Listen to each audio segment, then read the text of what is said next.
on live stream.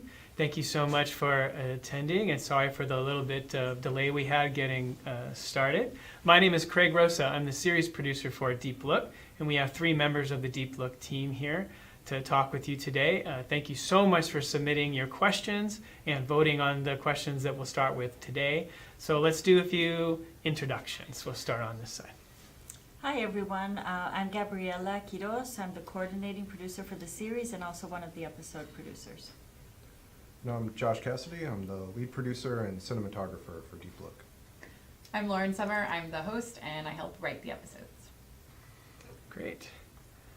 All right, so the first question that we had from the audience that was voted, the number one question that people had is, how did Deep Look begin? And I think, Josh, you were selected to answer that question. We've had several other projects at KQED Science. When I first started in 2010, there was a show called Quest, a TV show. And then there was also a web series called Science on the Spot that I worked on when I first got here.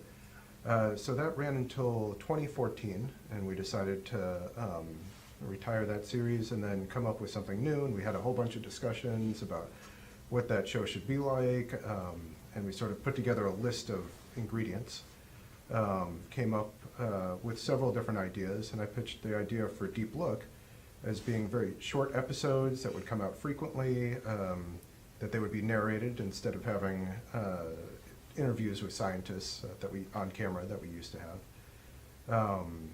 Craig really was a strong proponent of us going 4K, ultra high def, which seemed like sort of the wave of the future at the time. Pretty common now, I think. But and then also that the pieces would each have an original musical score. We were very lucky that we met up with Seth Samuel, who's a music composer who does all the scores for our episodes. So yeah, once that was selected, we just started right away getting to work and came out with our first episode, which was the Pygmy Seahorse episode. Yep. And that's still one of our favorites to this day, sure. Those amazing seahorses. Speaking of things that we filmed, and this was a question that also got a lot of votes, and each one of you can weigh in on this, is what do you think the weirdest thing is that you have ever filmed or the team has ever filmed? So I think the weirdest thing that has been filmed for an episode that I've produced is probably slime molds.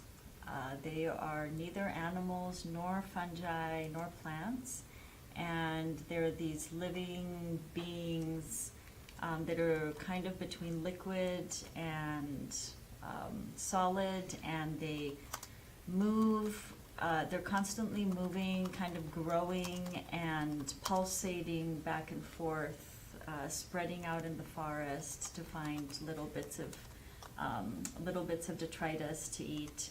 And we bought some from Carolina Biological Supply and filmed them here at KQED, and they really benefited from being filmed with macro lenses at very high speed.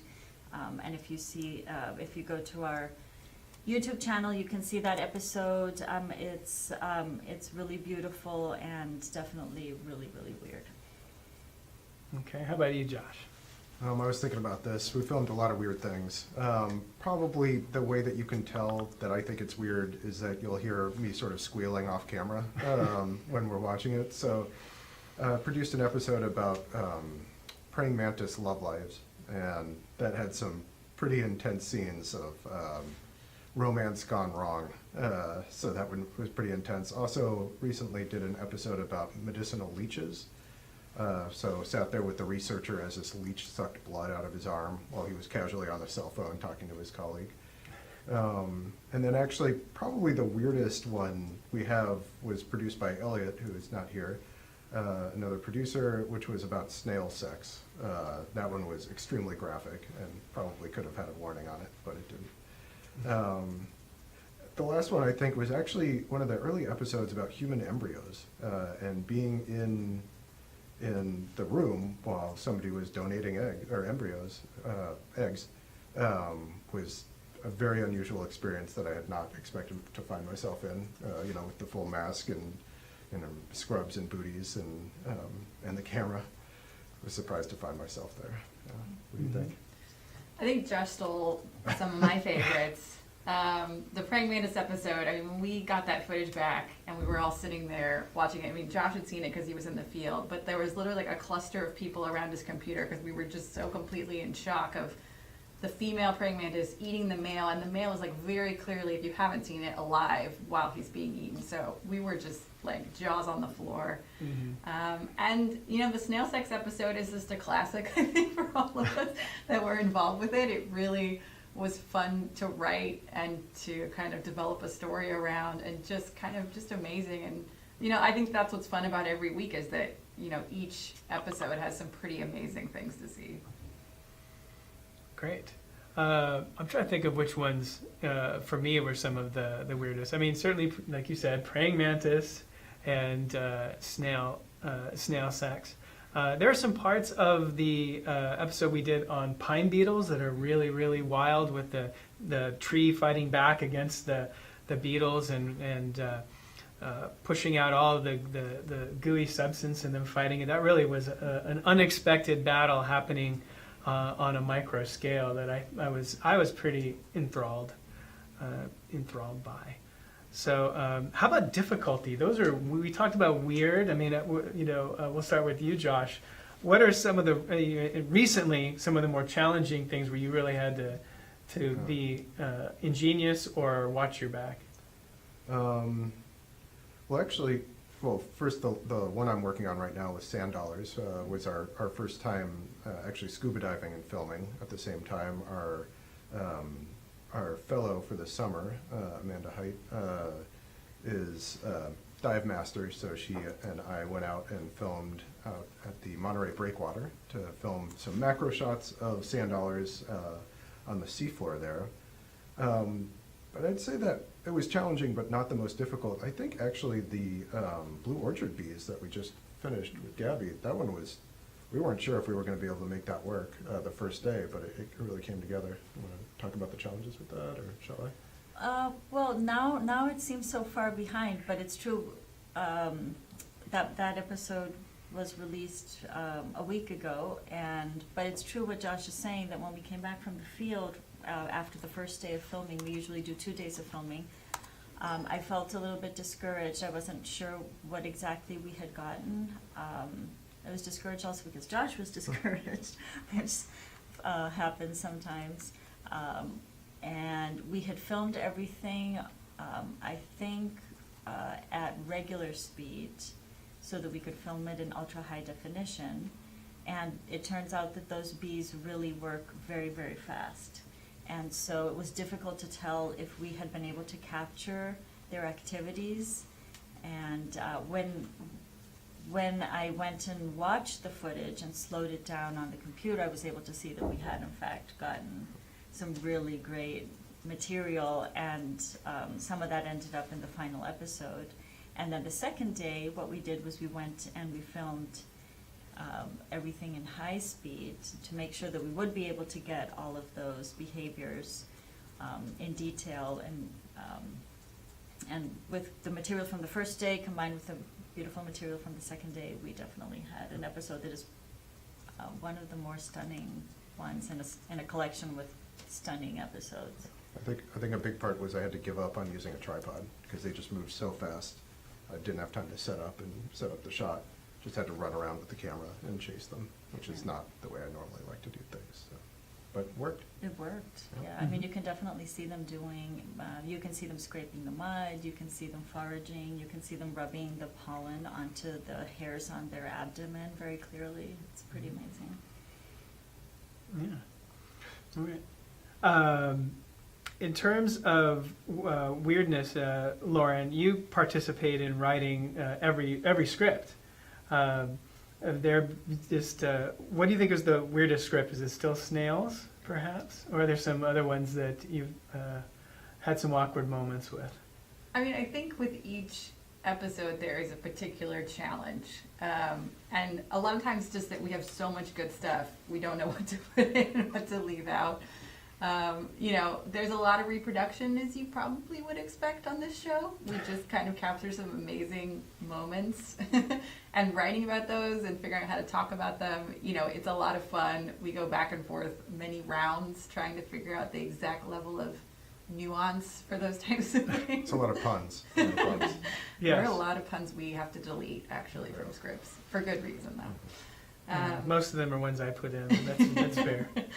But I mean, I think that's the fun part is, you know, I'm always really surprised by what the producers come back with in the field. And it's kind of just sharing that enthusiasm that we all have for these things is kind of the great part of it. So. I think one thing that really contributes to the texture of the scripts and makes them so much fun is that everyone involved in the process, at least almost everyone, comes from a different background, and they've kind of found their way to the show through different ways.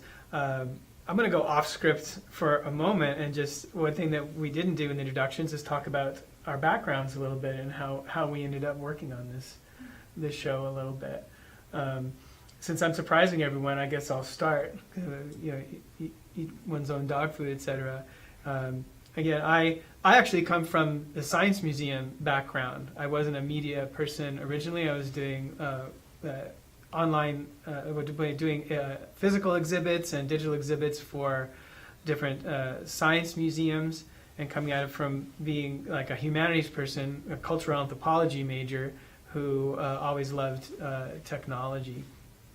And grew up absolutely loving Nova and nature and all of that. So to get the chance to bring together a team and develop a new series, I mean, we all had been working together for years. It was really our executive producer, Sue Ellen McCann, that gave us permission to say, if you were to design a new web series from the ground up, knowing what you know, what would it be like? And Deep Look was the result of that opportunity.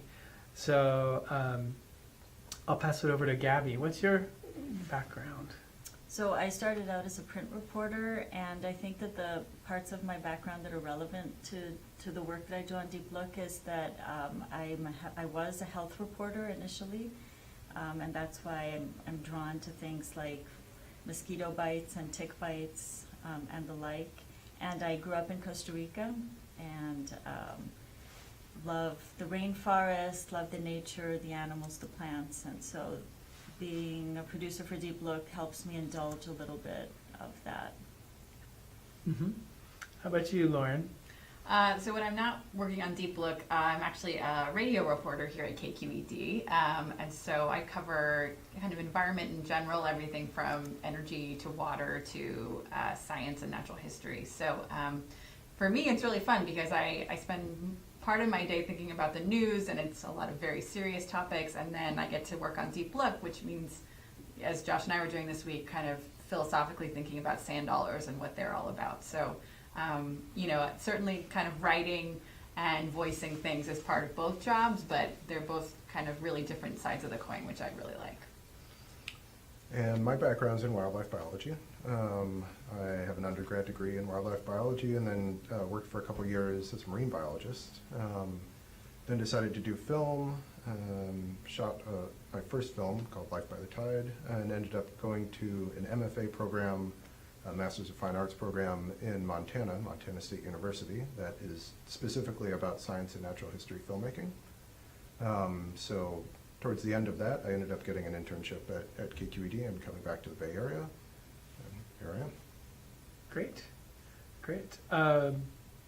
So one question we got, and I think this one we'll toss to you, Gabriela, is how do we come up, the audience would like to know, how we come up with the ideas. Do we start with a topic, or is it a theme, or is it just a certain behavior we know about? What's our process, would you say? Yeah, I think it varies a little bit. I think all of the above, but definitely we always want to graduate quickly from topic to behavior or story.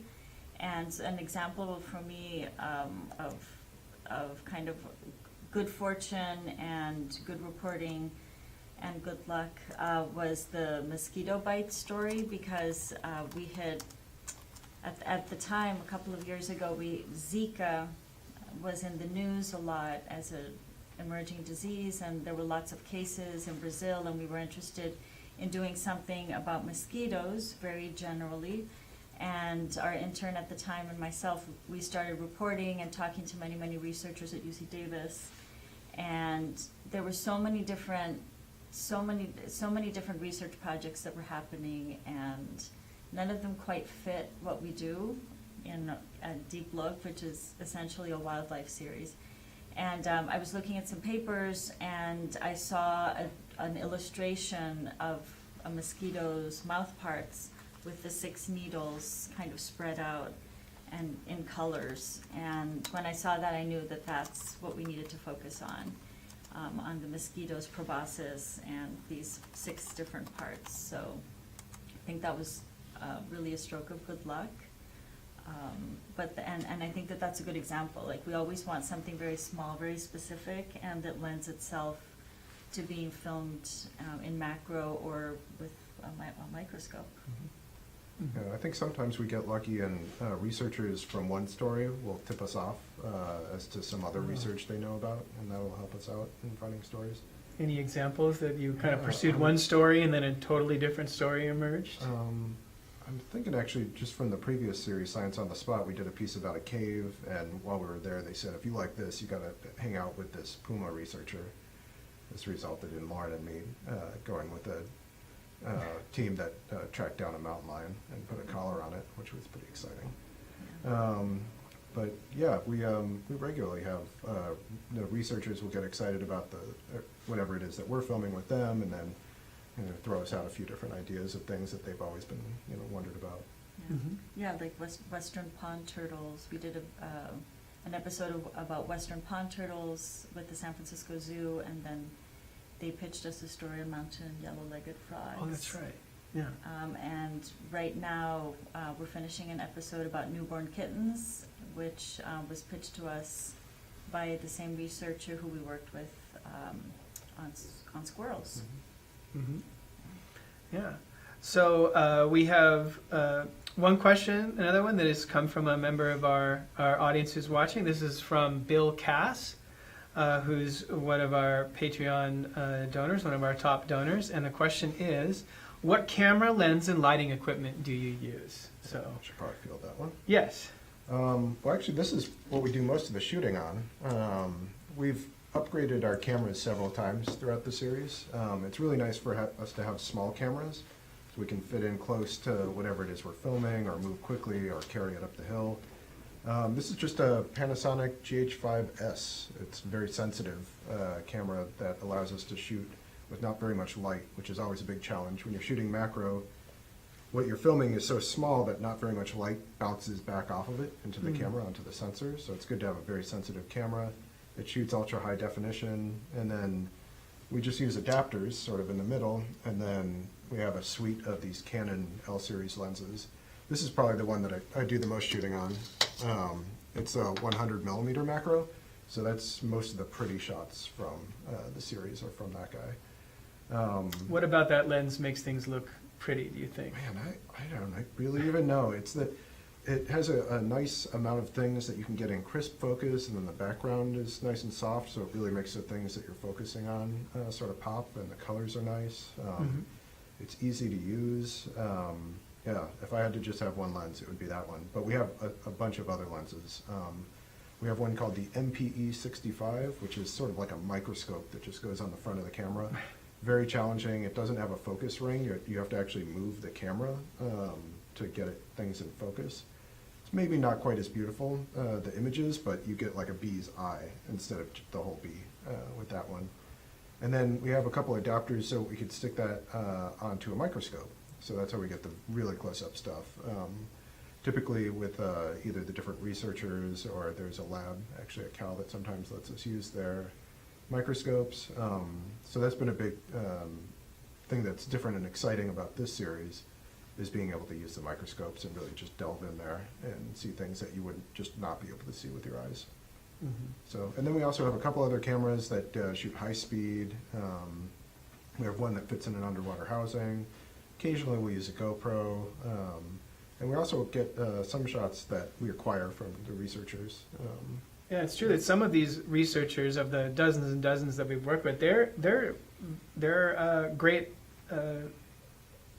photographers and shooters themselves, and we're able to blend that in. How about lighting? Oh yeah, lighting. So a big challenge for us is not cooking whatever it is that we're filming. So we use LED lights because they don't create a lot of heat. The light itself might get hot, but the light that shines onto the subject stays nice and cool. And you can match the color. You can turn some knobs and match the color of daylight or the lights in here. So that works really well for keeping our subjects safe while also they can run on batteries. So it's very convenient for us. Yeah. Okay, great. Just And sorry to interrupt, for folks who aren't from the Bay Area, where we film, where we have access to wonderful microscopes is the University of California, Berkeley, their biological imaging yes. facility. Our very good friend Steve Rusin. Exactly. It's really an amazing resource. Yeah. Yeah, he's a champion for the show. Yes, he is. Yeah, and one thing I didn't know when we started is that many, medium to high-end microscopes have, attachments or ports built into them for attaching good video cameras and still cameras for doing, scientific imaging. So that definitely opened up a lot of doors for us. Here's another question from the audience, and what I would say is for those of you that are watching, if there's another question that you have that you would really like us to address, or a comment, or you just want to tell us what your favorite episode is, go ahead and on the Patreon post where we've got this going, go ahead and put it in the comments, and we'll be watching there for any questions that you might have. So one of our audience members, Gabby, wants to know why we switch producers every episode, why we have 3 producers, although Elliot's not with us today, he's out of town, but why do we switch producers? So we can keep on a schedule, basically. Mm-hmm. Yeah. Because each Deep Look takes 6 to 8 weeks to make. So in order to get 20 of them done in a year, we have to overlap and do that. And everyone who's working on Deep Look, as you would imagine for a small team, has multiple roles. Gabby is producing 6 to 7 episodes a year, but also doing all of the coordinating and scheduling and keeping all the trains running on time. And Josh is producing 6 or 7 while also shooting nearly every episode that we do, except when there's rare occasions when we acquire some footage. And as you heard earlier, Lauren is with us part of the time, but she's out there hitting the streets as a reporter for the rest of the time. So And I think the strength is that each producer has their own kind of unique perspective on the world and things that they get particularly excited and nerdy about. And so if you're a very astute watcher of Deep Look, you kind of start to see patterns between the different producers' episodes that they do, because I think that's kind of the exciting thing, is that each person brings their own personal take on things to each story. And we're on a rolling schedule. I mean, really, to answer, if you want to get on the nitty-gritty of it, is that we don't produce a whole big batch and then roll them out. We're like producing all year long, and so it makes the most sense to have it in general, one producer after another. So that's why you'll get one by Josh, one by Elliot, one by me. Mm-hmm. Yeah.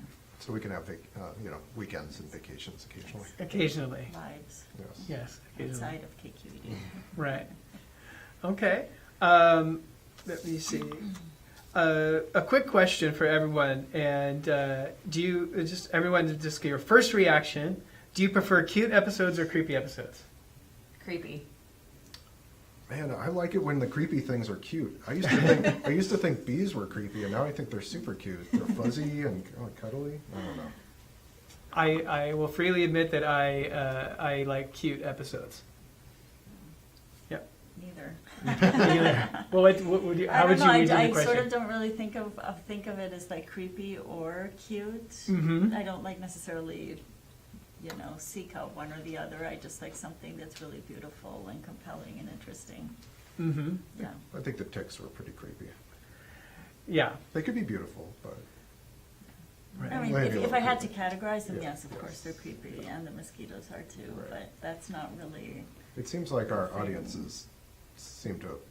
some of our audiences seem to prefer the creepy, but But our creepy ones, we have a lot of like, I mean, the Black Widow episode we did, very creepy, but she was the heroine of that story. So Exactly. the creepiness doesn't mean that they are all, not so great. I like it when we can show that things aren't as scary as you might think that they were.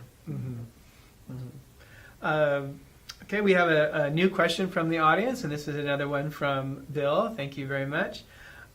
Would your team ever produce a longer form episode, let's say 30 plus minutes? We have not for this series, but yes, of course. I mean, when we had Quest, we produced episodes that were anywhere from 2 minutes to 11 minutes. It was a magazine series that was on television and also on the web. We've also produced entire half-hour documentaries as part of the science unit here at KQED. I myself have produced 1-hour documentaries, so it's just a question of getting the funding and the right project. Yeah, I would say that I would love to do a 30 minutes on some wonderful macro topic or topics. I would say that we really conceived of this series as a web series, a series of shorts, and that has been wonderful because we've been able to, I think we're coming up on 80 different stories that we've been able to do. So part of the fun is actually the variety. But I think in the back of my mind, someday I would love to, be able to do something that was longer, and maybe through the additional funding we're getting through Patreon, that could really help, or a new funder would come along. But right now it's not in the plans, but I think it would be wonderful. Maybe we can partner with someone else at PBS. But it's definitely on we've talked a little bit about it for sure. Me personally, I would love to. A big part of Deep Look is that it's quick. We film quickly, a couple days, and we get them out quickly. I would love, having successfully pitched and gotten us to do this very quick turnaround, I then immediately realized that, wait, actually I would really like to sometimes spend 2 weeks filming the same thing, or 2 months filming the same thing, to really dive into it. I feel like all of us, when we get to the end of our episode, we feel like we actually know what we're talking about, and then it's on to the next episode. It's sort of like writing a book report every 6 weeks, for me anyway. Mm-hmm. So I would love to be able to spend more time and really delve into some subject. So Not a book report, a short story. a short story. Short story. How about you, Lauren? Have you done in your radio work longer form, in-depth pieces that you think would? Yeah, I mean, for radio, the longer form stuff tends to be kind of podcast based. I think there are really amazing stories out there, and we tend to look for stories and animals and critters that kind of fit this shorter format, but there are definitely stories out there that would hold a much longer kind of format. So really, it's just a matter of kind of us, maybe looking for that type of thing. Yeah, I remember one story that was one of Elliot's that we did that was on water beetles. I think he actually, working with Josh and others, had set up a terrarium, an aquarium, and there were several other life forms in there. And we thought we could easily have done several more episodes, or even put together a longer episode, just about all the drama that was happening in that 10-gallon tank. Definitely nature red in tooth and claw. So stay tuned. Maybe we'll be able to do that, and we're always open for suggestions, either for a long story like that or for even shorter stories. We have been getting some great suggestions online on Patreon, so keep them coming. We do read every single comment, and we do look at those. So thank you for your great ideas. Okay, let me see. We have another question. This one is from Lyra Nuna. What are some subjects you would love to cover but won't for various reasons? So I can take that one. Sure, I think we all may have some answers too. So I was actually thinking about this the other day. It's not exactly that I won't do it, it's that I haven't been able to do it, but I would like to do an episode about lice. And my daughter pitched it to me again, but we haven't been able to do it. We weren't able to do it the first time around because we weren't allowed to bring the lice into the biological imaging facility. But we might need to find another microscope. But that's of great interest to parents and children alike. And actually, it's my first experience at looking at something under a microscope and being completely enthralled. Because when I was a little girl, I had very, very long hair, and I lived in the tropics, and I got lice a few times. And my dad bought us one of those small microscopes with slides, and I remember putting the lice between two slides and looking at them and seeing, you could see through them. They were translucent and interesting and beautiful, and it completely took the creepiness out of the lice.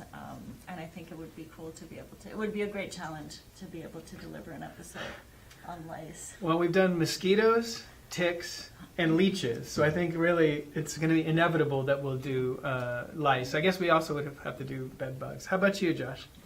One that you've wanted to do or tried to do? There's several animals that have really interesting defense mechanisms, but they'll only do that behavior if you really make them angry. So getting a porcupine to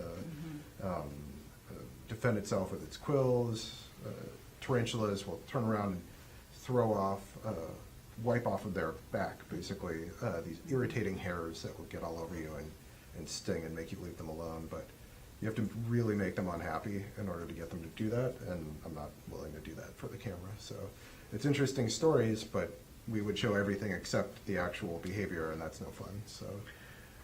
How about you, Lauren? I'm always coming across studies that I find really interesting. You know, there's ones about plant communication, about how plants talk to each other, and I'm always going to Josh being like, hey, and Josh is like, well.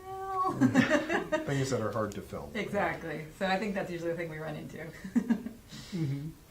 Okay. I would say one that comes up all the time, I'd say like in the comments on YouTube, and we've also got on Patreon, is why don't you guys do an episode on tardigrades?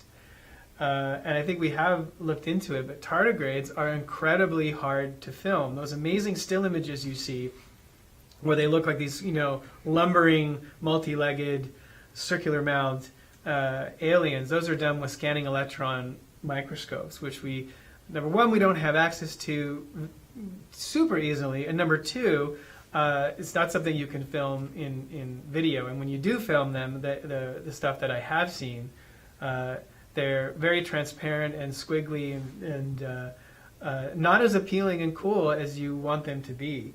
So we love tardigrades, but we're still trying to figure out, other than coating them with a reflective substance, which isn't really healthy for the tardigrades. I'm not sure that things under SEM microscopes actually survive the process. That's why we haven't really tackled that one. We're going to do a couple more questions because we are getting near the end of our time. We have one from Hunter Rees, who's a recent new Patreon. Thank you so much, patron. So thank you for joining us today. Would you rather be, and this is for all of us to answer, a mantis shrimp, a Pacific mole crab, or a Venus flytrap? Venus flytrap, obviously. Obviously. Why obviously? Beautiful and like endless supply of food. That's good. Yeah, I hadn't thought about it that way. I would say I would love to be a Pacific mole crab, just because I think I just think they're cool, and I grew up in, near the beach, and they were a big part of my childhood, and I just think hanging out on the waves all day, it seems like a pretty good gig. I was going to say the same. They get to hang out with all their friends on the beach all day, but they work really hard. There's a lot of burrowing all day. We'd probably have to say mantis shrimp. They seem to have, just sit around eating escargot all day. They do have some fisticuffs with each other, which I might maybe take a pass on, but yeah, I'd probably say mantis shrimp. I might go mole crab. They just look so cute and cozy in the sand there, don't they? What do you guys have against eating flies? and disintegrating them with your juices. Yeah, well, I like that you snuck in Venus flytrap, because one thing that we haven't done on this series is a carnivorous plant, and we have talked about it. And I will disclose that I'm a big fan. My wife and I have pots and pots and pots of different carnivorous plants in our backyard. For our previous series, Science on the Spot, we did do cobra lilies, and it was actually one of the episodes that kind of sparked the idea for this series, because Josh got in really close on these crazy carnivorous plants in the far north of California. So we're thinking about it. We haven't given up on plants. Plant stories are a little harder to come up with, but if you have good ideas, please send them our way. We're really down to the end of our time here, so we'd love to continue this conversation with you online on Patreon or in the YouTube comments. I definitely recognize many of the names that sent us questions today, so thank you. We love making this show. We love that you and are grateful for all the support that you're giving us on Patreon to keep making this show and to make it better. And we will see you out there on Patreon. So drop us a line, and we will see you soon. So see you later. Thank you. Bye. Thank you.